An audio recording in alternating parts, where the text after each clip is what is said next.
पटना के Shambhu girls hostel में NEET छात्रा की मौत ने बिहार पुलिस की कार्य प्रणाली पर गंभीर सवाल खड़े कर दिए हैं। शाम ढलते ही हॉस्टल के बाहर लगने वाली लग्जरी गाड़ियों की कतार और पुलिस के सुसाइड वाले दावों के पीछे छुपा है एक खौफनाक सच। अब पोस्टमार्टम रिपोर्ट ने उसे भी उजागर कर दिया है। क्या रसूखदार चेहरों को बचाने के चक्कर में पुलिस ने केस बिगाड़ा? आज हम उसी पोस्टमार्टम रिपोर्ट की बात कर रहे हैं, जो सिर्फ मौत का कारण नहीं बताती, वो संघर्ष की पूरी कहानी बयान करती है। ये रिपोर्ट चीख चीख कर कहती है, यह आत्महत्या नहीं, यह एक ऐसी दरिंदगी थी जिसने एक बेटी के आखिरी सांस तक खुद को बचाने की कोशिश की। पटना मेडिकल कॉलेज हॉस्पिटल में गठित मेडिकल बोर्ड की रिपोर्ट के मुताबिक छात्रा के शरीर पर कई गंभीर और ताजा चोटें पाई गई।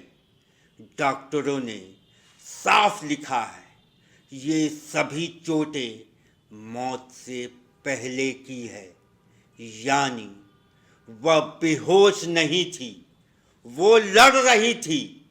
पोस्टमार्टम रिपोर्ट में दर्ज है, गर्दन और कंधे पर नाखूनों से बने गहरे घाव। डॉक्टरों के मुताबिक ये निशान तभी बनते हैं जब पीड़िता हमलावरों से छूटने की कोशिश करती है और उसे जबरन दबाया जाता है। छाती और कंधे के नीचे मल्टीपल स्क्रैच मार्क्स जो बताते हैं कि उसे लंबे समय तक किसी कठोर सतह पर दबाया गया। पीठ पर नीले निशान जो साबित करते हैं ये संघर्ष कुछ सेकंड का नहीं था, कुछ मिनट तक चला। यही वजह है कि एक से अधिक आरोपियों की आशंका भी जताई जा रही है। अब सुनिए पोस्टमार्टम का सबसे भयावह हिस्सा। रिपोर्ट कहती है, प्राइवेट पार्ट में ताजा और गंभीर चोटें, अत्यधिक ब्लीडिंग, मेडिकल बोर्ड की साफ राय।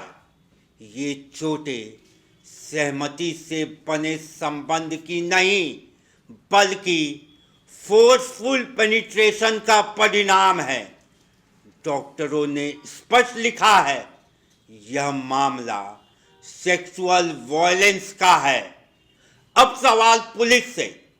शुरुआत में कहा गया डिप्रेशन, नींद की गोलियां, सुसाइड सर्च हिस्ट्री, यह भी दावा किया गया शरीर पर चोट के निशान नहीं थे, लेकिन पोस्टमार्टम फैक्ट बताते हैं दर्जनों संघर्ष के निशान, यौन हिंसा के स्पष्ट प्रमाण। मौत से पहले लंबा संघर्ष। तो सवाल है, पुलिस ने इतनी जल्दबाजी में आत्महत्या की कहानी क्यों लिखी? किसे बचाने की कोशिश की जा रही थी? परिवार का यहां आरोप है हॉस्टल संचालक ने डील की कोशिश की। अस्पताल के कुछ डॉक्टरों ने यौन शोषण नहीं का बयान दिया।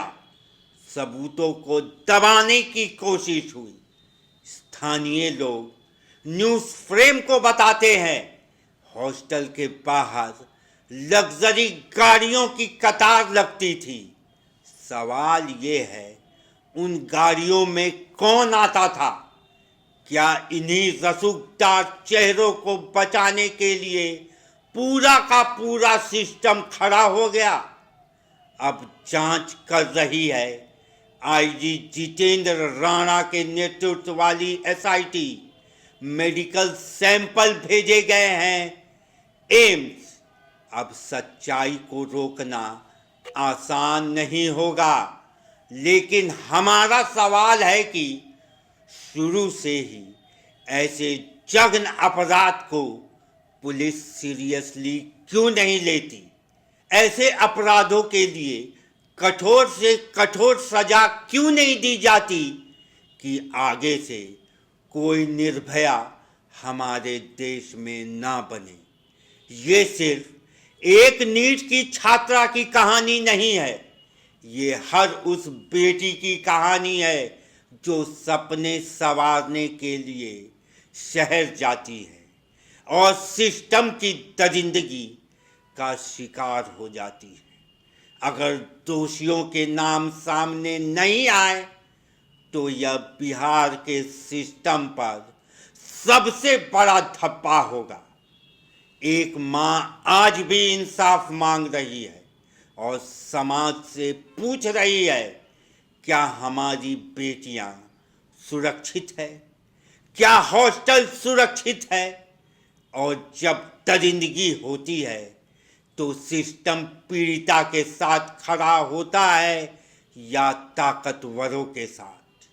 या आत्महत्या नहीं, यह एक बेटी की हत्या है और अब चुप रहना भी अपराध है। न्यूज़ फ्रेम पर आप अपनी राय दीजिए कमेंट बॉक्स पे कमेंट करके, और जुड़िए हमारी मुहिम से।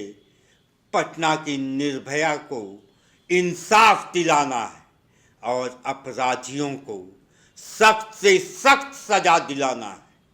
अभी के लिए बस इतना ही। जय हिंद, जोहार, झारखंड।